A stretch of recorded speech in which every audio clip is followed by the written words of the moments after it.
James 1:22. But be ye doers of the word, and not hearers only, deceiving your own selves. Pakibasa na rin ang verse 25. But whoso looketh into the perfect law of liberty, and continueth therein, he being not a forgetful hearer, but a doer of the word, this man shall be blessed in his deed. Kung malalangin pinili tayo, Panginoon, salamat po sa pagkabasa ng salita, pinag namin sa mga kami sa galing po. Nawa, matutuhanan lang ng salita ang pahayag sa kulito namin, Panginoon. Ganito niya may contribution nito, Panginoon, ang sa po sa bawat isa. Simulan niyo, Panginoon, sa bawat isang tao, sa pagkakas na kagaling mga Kristiyan. Salamat sa lahat ng biyaya. Sa sinipay.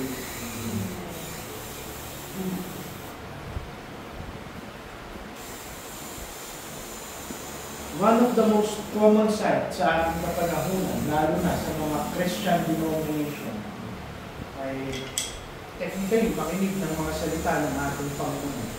Napa-preaching, devotion, minsan kahit sa sarili nating mga bahay, nakikinig tayo ng mga sermon, podcast. And in the age na kung saan talagang laganap na at napakaraming paraan upang makinig ng salita ng ating Panginoon. The question ng James 1:22 is still the same. Pareho pa rin. What happens pagkatapos natin makinig ng kanyang salita? Binabago ba tayo ng salita ng ating Panginoon? O nakikinig lang tayo, pumapasok sa kaliwa, lumalabas sa kanang tenga, at walang nababago sa ating buhay? Naalala ko itong James 1:22. Dahil nung bata-bata ako, umakatid ako sa tawag ko, crossroads. Para siyang victory doon sa may Pasig. Huwag ka nang tanongin kung bakit, pero nung nakita ko doon, itinuro itong James 1:22. Pero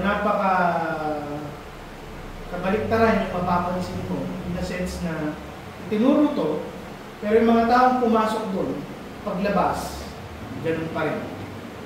Walang pagbabago pagkatapos nilang marinig yung salita ng ating Panginoon. At si James, yung half-brother ng ating Panginoong Jesucristo, ina-address yung issue na ito. Maikli lamang yung verse na kanyang isinulat, pero makapangyarihan ng mensahe na ito. Naglalagay siya ng linya na nagdi-divide sa dalawang klase ng tao.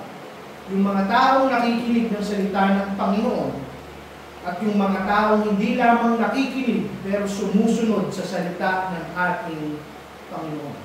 At winawarningan tayo ni James dito na hindi sapat na makinig ka lang ng salita ng ating Panginoon, na hindi mo yan ipinapakita sa iyong buhay, because this is a dangerous form ng pangloloko sa ating mga sarili. The moment na makinig tayo ng kanyang salita at hindi natin ito ginawa sa ating pamumuhay, wala tayong ibang niloloko kung hindi ang ating mga sarili. 3 punto. Una, there is a call to be doers of the word.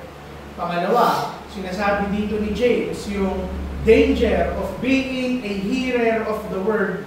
At pangatlo, yung verse 25 na hinihabol natin, yung blessing na natatanggap ng isang Kristiyano, isang tao, na hindi lamang nakikinig kung hindi sumusunod sa salita ng ating Panginoon.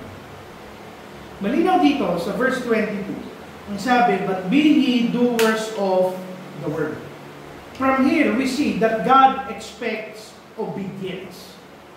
Ine-expect ng Panginoon yung pagsunod ng bawat isa.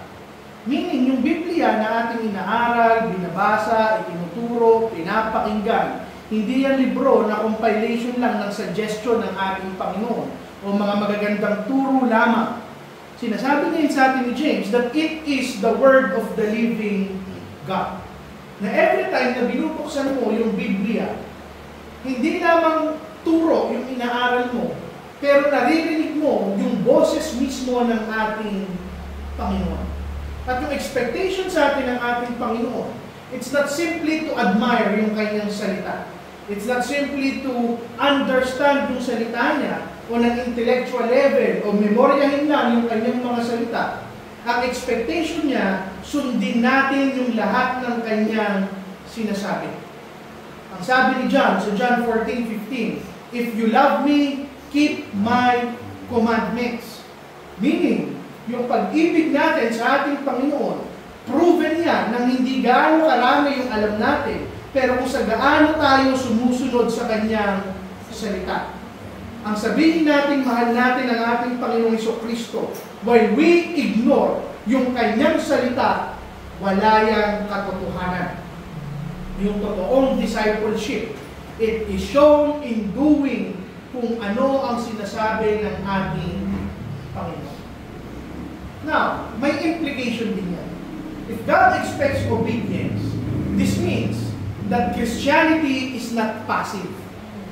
Active ang Kristyanismo. Christian faith is not a spectator sport. Anong ibig kong sabihin? Hindi pwede na mauupo ka, makikinig ka, magnanag ka, mag-amen ka sa mga sermon, and you walk away unchanged pagkatapos mong makarinig ng salita ng ating Panginoon. Yung totoong Kristyanismo active. Ipinapamuhay yan sa araw-araw. Yung mga heroes of faith sa Hebrews 11, ipinakita nila yung katotohanan na ito. Say for example, si Noah. Nung narinig niya yung salita ng ating Panginoon, in the form of a warning, agad-agad siyang bumuo ng arko. Si Moses, nung narinig niya yung commandment ng ating Panginoon, kinonfront niya si Pharaoh. Si Abraham, nung tinawag siya ng Panginoon, hindi siya nanatili sa lugar ng Ur at pumunta siya sa Canaan. Ano yung punto? True Christian faith, lagi niyang ine-express ang kanyang sarili sa pagsunod sa ating Panginoon. The third implication nun, hearing must always lead to living. Dahil kung aaralin natin sa mga susunod pang verses, sa 23 hanggang 24, ikinumpara ni James yung pakikinig ng salita ng ating Panginoon na parang ang tumitingin sa salamin. Ipinapakita sa iyo yung realidad. At kung i-ignore mo yung realidad ng salita ng Panginoon, hindi ka lalakad dito. Walang kwenta na nakita mo yung reflection mo sa salita ng ating Panginoon. Kung bakit nito inalintulad sa isang salamin? Simply because yung salita ng Panginoon, ine-expose niya yung laman ng ating puso. Ine-expose niya yung ating kasalanan, yung ating kahinaan, at higit sa lahat, yung will ng Panginoon sa ating buhay. Ang punto, if you hear the Word of God at hindi ka niyan binago, you wasted your time hearing. Pangalawa, there is a danger kung nakikinig ka lang ng salita ng Panginoon at hindi mo ito ipinapamuhay. Sabi niya sa verse 22, and not hearers only, deceiving your own selves. Na wala tayong ibang niloloko kung hindi ang ating mga sarili. Self-deception is possible. James is warning us that we are deceiving ourselves kung makikinig ka, mag-aaral ka, at hindi ka nagbabago. Kung hindi ka nito binabago. Hindi niya sinabi doon na dinideceive natin yung ibang tao, na niloloko natin yung church, yung mga tao nakapaligid sa atin. Ang sabi niya, wala kang ibang niloloko kung hindi ang iyong sarili. That you are convinced sa sarili mo na sapat na ang makinig ng kanyang salita. That you enjoy hearing sermons. Nagte-take down tayo ng notes, nag-e-amen tayo, and yet hanggat hindi nababago ang ating buhay, niloloko natin ang ating mga sarili. Tandaan natin lahat ng mga Pariseyo sa kapanahunan ng ating Panginoong Jesucristo. Eksperto sila sa pakikinig ng kanyang salita. They can even quote the scripture. They can recite the law. And yet, hindi nila ipinapamuhay yung salita ng ating Panginoon. Now, there is an even greater implication dito. Hearing without doing hardens our hearts. Dahil sa bawat oras na mag-aaral ka at makikinig ka ng salita ng Panginoon at hindi mo yan ginagawa, tumitigas at tumitigas ang iyong puso. Nawawala, humihina yung conviction. Nawawala yung urgency. At unti-unti ka nagiging manhid sa boses ng ating ano yung warning ng Panginoong Jesucristo? Luke 6:46. And why call ye me Lord, and do not the things which I say? Ano ang sinasabi niya? Hipokresiya para sa isang tao, tawagin siyang Panginoon, kung hindi rin naman siya susunod. Ang punto dito ni James, hearing the Word of God, technically translate to religious knowledge.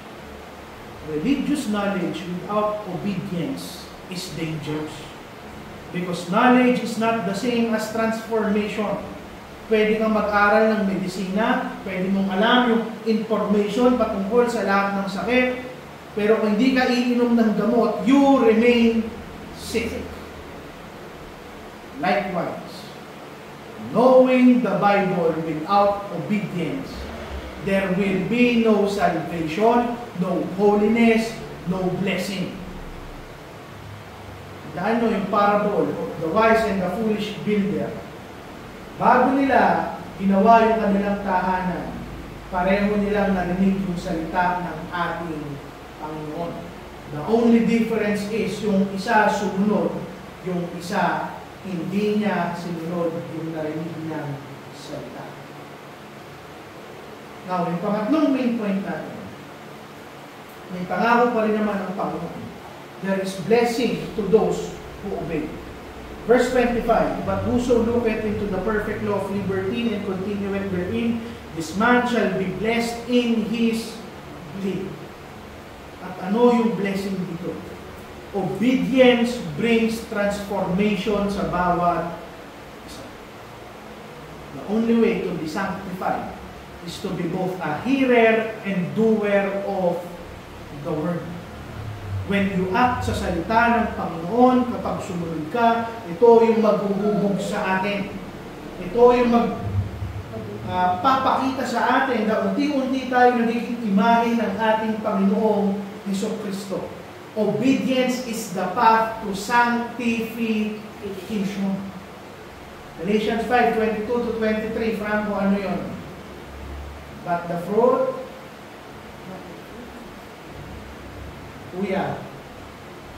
but the fruit of the Spirit is love, joy, peace, patience, kindness, goodness, gentleness, faithfulness, at self-control. These qualities do not grow by simply hearing. They grow when we obey God's words. Ang sabi ng Panginoon, obedience brings blessing. Luke 11:28. Blessed are they that hear the word of God and keep it. Notice the connection. It is not just hearing but keeping, by obeying. And this blessing may not always be material prosperity o physical prosperity. Pero yung blessing na tinutukoy dito ng ating Panginoon, alam natin that the word blessed means to be aligned sa salita at kagustuhan ng ating Panginoon. The Lord may bless us in different ways. Kapayapaan ng ating konsensya, joy ng ating kaluluwa, assurance ng ating kaligtasan, testimony ng isang malinis na buhay. These are the blessings of obedience. Panghuli, ano yung blessing ng obedience? Ito yung magpuprove na totoo ang ating pananampalataya. Dahil yung nagsabi sa James 1:22 ng do not only be hearers but doers.